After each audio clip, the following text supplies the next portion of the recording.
sewage kaendi to ka ok wanere plant okae plant kaka luore kaka otiyo ok wane machine moro amora manyiso ni ati pi madonjo kaendi gin pi waste maro. Adiera wakwa sirikal ni weche mwaketo mondo gitimnwa. Wawuoyo weche moko kaka ler e community wa. Siweji ni osebedo ka ok miwa ngima maber, omiyo wakwayo yo minyalo golego mondo tere kamoro. Eromo mane moko kuom jodak ma Makongeni obedo go gitend kambi mar Mawasco nege ywago pek magisebedo ka gineno kaluwore gi chal marach mar Karaminyagano magiwacho ni keto peche marach e boma ma Homa Bay kendo koro ber kidare tere kama chielo nikech bende okiyo kod kama sirikal mamalo dhi nyime kod gedo mag ute ma nengogi oyueyo. Sewage plant ni wan kaka jodak ma Makongeni wainyore. Number 1 okayo pi kaka en no to soyo enam. Ka chieng' rieny to dung, wall bende kore obarore ma if any case ni gari obayo yo from the main highway, tidonjo gari dhi madonj nyake pond.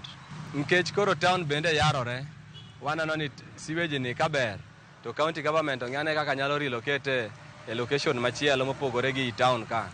Nkech ene me koponi ya gi Kisumu, tikuongo chope kapok idonje town. And settlement bende sani medore, it is next to the affordable housing.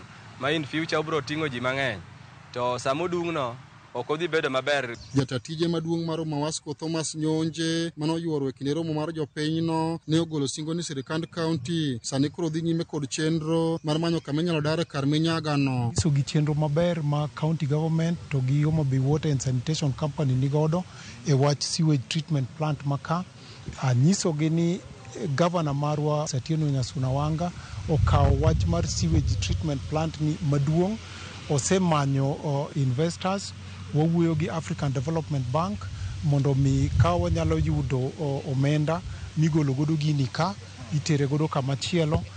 Ma en progress madhi mbele, en gima itimo, wasetimo survey mar kama onego beni gini dhiye. Chal marach mar Karaminyagani endi osebedo ka kelo pek ne jodak ma Makongeni kaachiel kod jogo matiyo kod apaya maduong' madonjo chuny boma ma Homa Bay. Jodak ma Makongeni kwa sirikand kaunti mondo omany kaka nyalo gol Karaminyagani endi kaendi mondo giyud konyruok kaluwore kod tik marach ma giwacho ni osebedo ka hinyogi e alworani endi. Ali Abich, Ramogi TV, Homa Bay. Koromogi wakao yueyo mana matin kikidhi mabor pod wantiere kod mapok mwaikoni e chenro.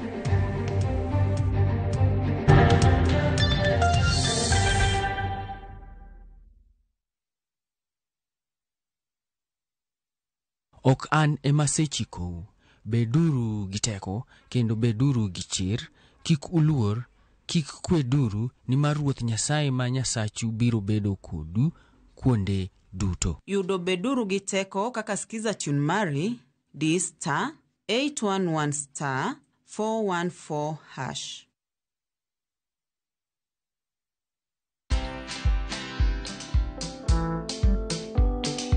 I don't scare elderly. Watu wazee siwashtui, watoto wadogo siwashtui. Obedhe utumia do mingi sana kwa damages. Enda place kitu ya mtu inaharibika, ama mtu avunjike mguu, ama mtu akimbia aumie. Lazima nimpeleke OC, atibiwe na ni make sure ako sawa. Watch this story and more. Download the Citizen Digital app or visit www.citizendigital.com and find the Citizen Originals portal. Kenya's #1 app, Citizen Digital.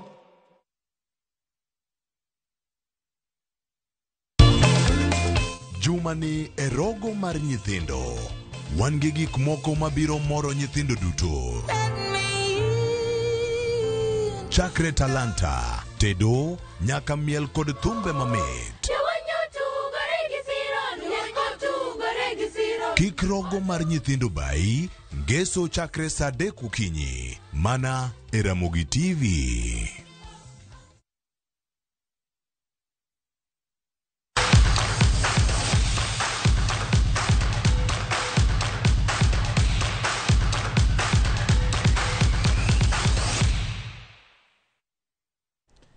Duong' mochune weche limbe pacho ka KTB e telo machielo chano chiro tuke limbe ka gigeto tuke mag golf mibiro bage gwenge opogore e pacho kaendi.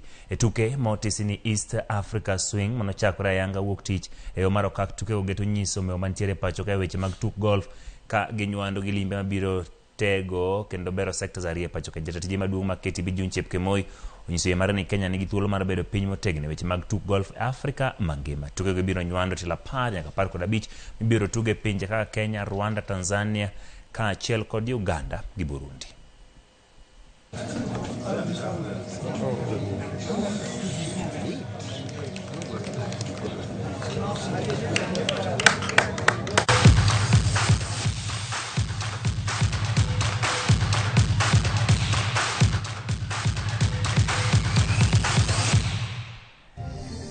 Nyakor magi kuom kete Ramogi TV chenro nen mara ng'ichwelo mano mekelo e giko nyinga Ochieng Emmanuel jalo ko maro nen Elizabeth Otieno wanendre kendo koro mosadek mar otiene chenro mar wimore.